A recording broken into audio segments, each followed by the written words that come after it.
Bismillahirrahmanirrahim. Assalamualaikum warahmatullahi taala wabarakatuh. Alhamdulillah rabbil alamin wassalatu wassalamu ala asyrafil anbiya wal mursalin wa ala alihi washabbihi ajmain. Alhamdulillah, dengan taufik, hidayah, inayah dan permesi Allah Subhanahu wa taala, kita teruskan dakwah kita daripada Positive Islamic Psychology Center dan Khalifah Education Foundation. Alhamdulillah, saya dah terangkan bagaimana kita boleh membantu dari segi dakwah, dan dalam dakwah kita mempromosi satu kaedah integratif daripada kaedah-kaedah metafisik Islam yang tradisional daripada ahli sunnah wal jamaah, daripada imam-imam besar kita, mula daripada wahyu kepada Rasulullah SAW dan hadis dan sebagainya. Dan kita menggunakan psikologi moden dari segi bagaimana setiap anda boleh mempelajari dan menghayati din ini di abad ke-21 ini dengan lebih tekun dan lebih amanah dan lebih mendalam dari segi ihsan. Dan saya dah terangkan beberapa video sebelum ini dari segi bagaimana dari segi perspektif Islam, iaitu kita mempunyai satu integrated concept of existence. Islamic integrated concept of existence ialah semua di alam semesta ini bermula daripada command atau amar daripada Allah untuk semua terjadi. Dan saya dah terangkan dari segi video-video sebelum ini dari segi aspek bagaimana kaedah kita menghayati ini semua dari segi aspek tradisional dan juga aspek sains. Jadi saya dah terangkan dari segi singularity, Big Bang dan quantum entanglement, dan bagaimana kita semua sebagai makhluk yang berhubungkait antara satu dengan lain. Maknanya kita berhubungkait dengan Allah. Itu daripada sebab manifestasi kejadian kita ialah datang daripada amar dia, command of Allah. Innama amruhu iza aran syai'an ayakul kun fayakun. Kun fayakun, kita terjadi ini semua. Jadi daripada situ kita ada hubungan dengan Allah. Tetapi di singularity dan quantum entanglement ini kita ada hubungan dengan semua makhluk, termasuk bulan, bintang, matahari, alam manusia, alam jin, alam malaikat, alam semua. Jadi satu konsep integrated, atau everything is connected in this universe. Semuanya di kehidupan yang walaupun kita hidup di alam fizikal ini, semuanya ada hubungan-hubungan daripada perspektif roh, kalb dan akal. Dan ini boleh dibuktikan secara saintifik. Jadi saya kalau nak buat video mungkin makan 5-6 video, tetapi ada satu video yang sangat tepat oleh seorang saintis dan seorang entrepreneur yang sangat brilliant, a brilliant man, Tom Chi. Dia memberi satu kuliah di TEDx dan 17 minit. Jadi saya akan pamerkan video itu dan anda hayatilah Tom Chi. Dan daripada situ anda akan lihat keseluruhan aspek bagaimana kita sebagai makhluk yang berhubungkait dengan semua kewujudan di alam semesta ini, dan bagaimana kita berhubung dengan Allah Subhanahu Wa Taala. Itu daripada perspektif Islam. Walaupun dia bukan seorang Muslim, tetapi pandangannya itu sangat tepat dan dekat dengan pandangan kita sebagai seorang Muslim. Jadi kita harap insya-Allah satu hari dia akan dapat taufik dan hidayah. Tetapi sekurang-kurangnya dari segi perspektif scientific evidence of everything is connected. Maknanya integrasi konsep Islam integrated concept existence ini, kewujudan yang saling berhubungan itu dapat kita hayati dan memahami, dan dapat kita secara tekun mempelajari daripada Tom Chi, insya-Allah.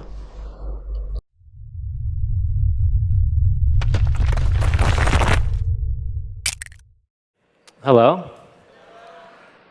My name is Tom Chi, and ever since I was a young child, I was determined to understand how the entire universe worked. And that fascination led me to my first job at age 15. I did astrophysical research with the Harvard-Smithsonian Observatory on active galactic nuclei.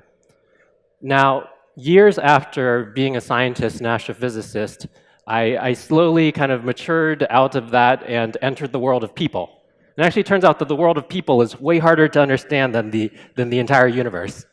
But I stayed with it, and in the process of being a technologist, a inventor, and a entrepreneur, I've learned a lot about people. And what I'm going to talk to you today is a little bit of what I've learned, because as I learn about people, I get very interested in the gaps that still remain for us as human beings and us as a civilization relative to the challenges that are in front of us. And one of those gaps that I've seen is around this concept. And the concept is a really simple one. It's the concept that everything is connected.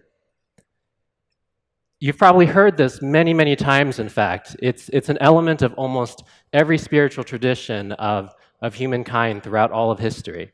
But whenever I hear people talk and mention this phrase that we are all connected, they do so in a way where it's as if it's something they wish that they could believe was true. That it's something that's abstract, that it's esoteric, that it's a thing that is unprovable, but they just really wish the universe was like that. And today I'm here to describe that everything really is connected, and not in some abstract, esoteric way, but in a very concrete, direct, understandable way. And I'm going to do that with 3 different stories. A story of the heart, a story of the breath, and a story of the mind. So let's begin. So all of you in this audience today, your hearts are beating right at this moment. And the reason that your hearts beat is because you need to move this molecule through your blood called hemoglobin. And hemoglobin carries this smaller molecule that's called HemA-B, which is what we see over here. Now, at the heart of HemA-B is a single atom of iron. So in a way, at the heart of our heart is this little iron atom. And this is actually a really essential part of the hemoglobin molecule, because this is the thing that allows us to bind oxygen and move that through our circulatory system. But one thing that you may not know is that the only way that iron is created in the universe is through supernovas and through supermassive supermassive stars. So the universe started with basically no iron at all. Hydrogen, helium, and only through the process of these stars forming, exploding, forming, and exploding was iron able to be created that now courses through each one of our veins. But the story doesn't really end there, because why do stars keep forming? Actually, after a supernova happens, it may be a long time before those gases come back together to form a star. So in order to go understand how this works, we need to understand why stars would form. And even though there's a couple different ways that stars form, one of the most robust is this process, galactic collisions. And these are images from the Hubble Space Telescope, and they show through a series of panels, which are actually different galaxies, because this process takes like 500 million to 1 billion years, different galaxies, what the process of a galactic collision would look like. So across the top, you get the galaxies slowly coming together, and in the bottom 3 frames, you see them smashing into each other and their interstellar gases mixing. And in the process of doing that, they set on fire with new star formation across the entire galaxy and whatever remains after the collision. Now, even here is not the end of the story, because why in the world would galaxies collide? This doesn't seem like a thing that should just happen for no reason.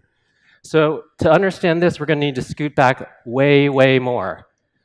And here we're at the level of seeing about 100,000 galaxies. So last slide, 2 galaxies. This slide, 100,000 galaxies.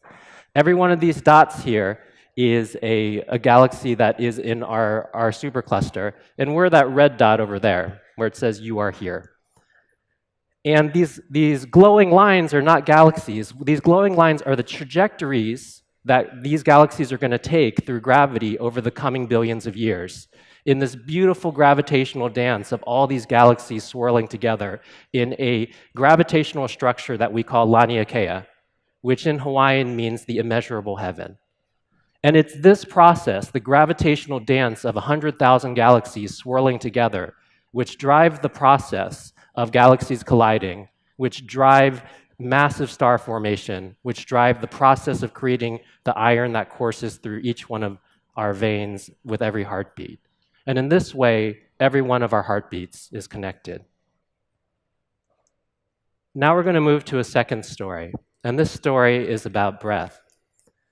And taking a deep breath is one of the most simple ways to connect with our own bodies, a deeply grounded, calming breath. But taking a deep breath was not something that was possible on this earth 3 billion years ago. On this slide, we have the composition of the atmosphere of the earth during that time period. We had about the same amount of nitrogen, but we had almost no oxygen at all. So you would be taking a breath in vain 3 billion years ago. And we actually had a huge amount of carbon dioxide. And the net effect was a almost inhabitable planet. The only organisms that could exist at that time were single-celled organisms inside of stromatolites and other close spaces. Now, luckily for us, one of those organisms that was alive at this time was something called a cyanobacteria. And that's a picture of it in the background. And this organism has the special trick that we call photosynthesis, the ability to go take energy from the sun and transform carbon dioxide into oxygen. And over the course of billions of years, so starting from 2.5 billion years ago, little by little, these bacteria spread across the planet and converted all that carbon dioxide in the air into the oxygen that we now have. And it was a very slow process. First, they had to saturate the seas, then they had to saturate the oxygen that the Earth would absorb, and only then, finally, could oxygen begin to build up in the atmosphere. So you see, just after about 900 million years ago, oxygen starts to build up in the atmosphere. And about 600 million years ago, something really amazing happens. The ozone layer forms from the oxygen that has been released in the atmosphere. And it sounds like a small deal, like we talked about the ozone a couple decades ago, but it actually turns out that before the ozone layer existed, Earth was not really able to sustain complex multicellular life. We had single-celled organisms, we had a couple simple multicellular organisms, but we didn't really have anything like you or me.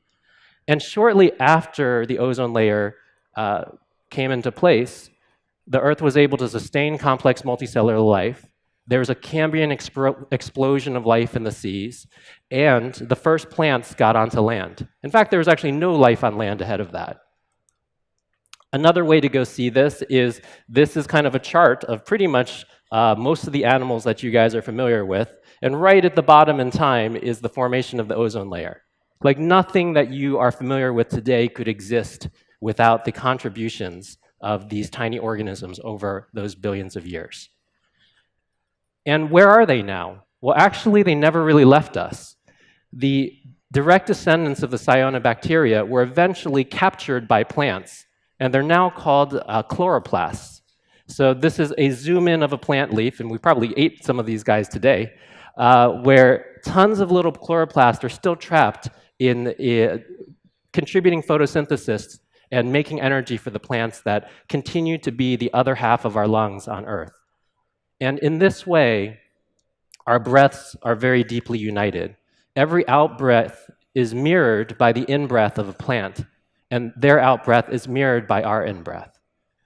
And I'm going to take a little aside here for a moment with this story, because imagine for a moment, and this is a thought experiment, imagine you were one of these little organisms 2 billion years ago.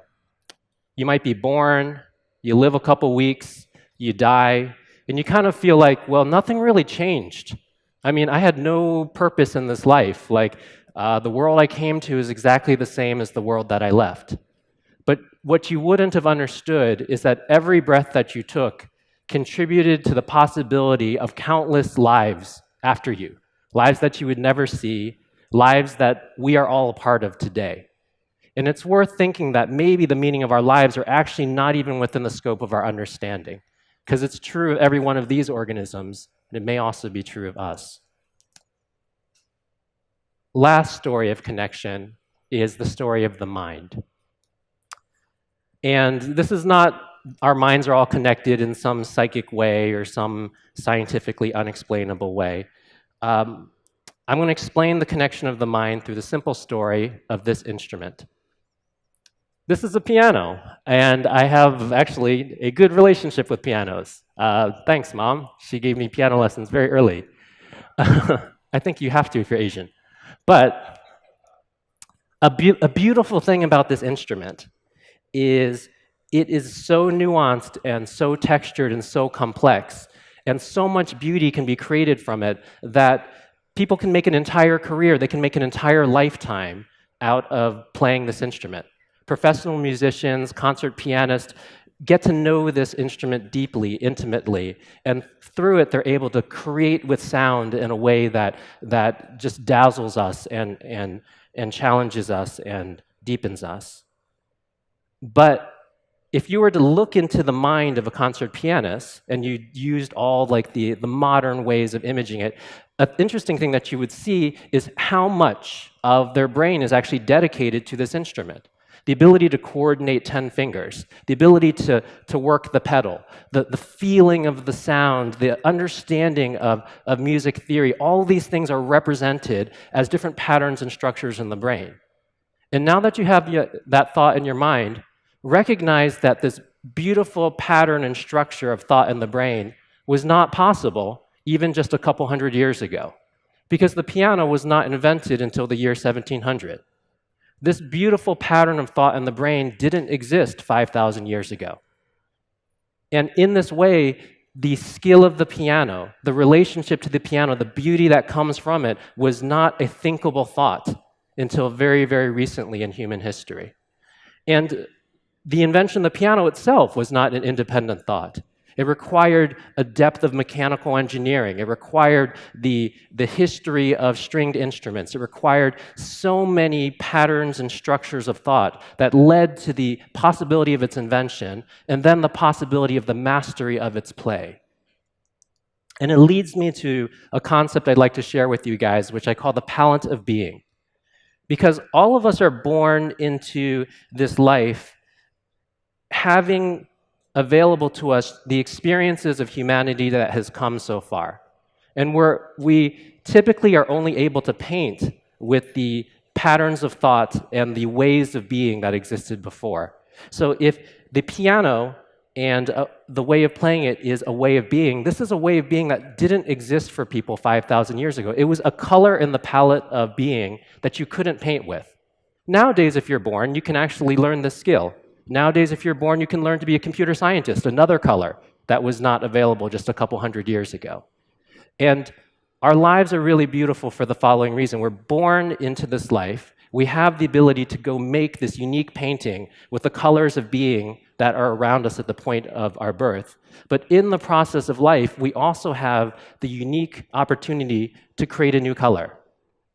And that might come from the invention of a new thing, a self-driving car, a piano, a computer.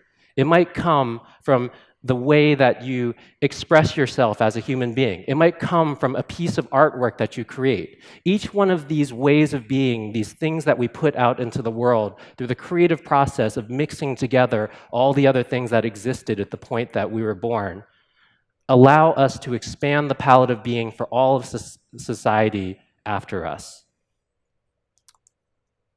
And this leads me to a very simple way to go frame everything that we've talked about today. Because I think a lot of us understand that we exist in in this kind of marvelous universe, but we think about this universe as we're this tiny, unimportant thing. That there's this massive physical universe, and inside of it, there's the biosphere, and inside of that, that's society, and inside of us, well, we're just one person out of 7 billion people, and how can we matter? And we think about this as like a container relationship where all the goodness comes from the outside to the inside, and there's nothing really special about us. But the palette of being says the opposite. It says that the way that we are in our lives, the way that we affect our friends and our family, begin to change the way that they are able to paint in the future, begins to change the way that communities then affect society, the way that society could then affect its relationship to the biosphere, and the way that the biosphere could then affect the physical planet and the universe itself. And if it's a possible thing for cyanobacteria to completely transform the physical environment of our planet, it is absolutely a possible thing for us to do the same thing. And it leads to a really important question for the way that we're going to do that, the manner in which we're going to do that. Because we've been given this amazing gift of consciousness. And because of this gift, we have the ability to deeply understand our connectedness in the way that we haven't seen other animals having the opportunity to do so. And because we can deeply understand our connectedness, we're the ones that have the decision on how we're going to go use that knowledge, how we're going to go use it to build our societies and to shape our lives. I think the reason that all the spiritual traditions have got this concept of we are all connected inside of it is because the societies that actually deeply adopt this idea are the ones that over time deepen their level of consideration, deepen their level of expression, deepen their level of understanding for each other. And this is the reason that this idea pops up over and over at the core of spiritual traditions. And I hope through this talk you see that the reason that it appears at the core of science is it's actually something that is just literally true of the physical universe at every single level of organization and every single manifestation of matter, energy, and life. So I'd like us all to come together with this knowledge and understand through this truth about how the universe is that because our hearts, our breath, and our mind are connected in this way, we need to challenge ourselves to understand what it means to live from this truth. Thank you.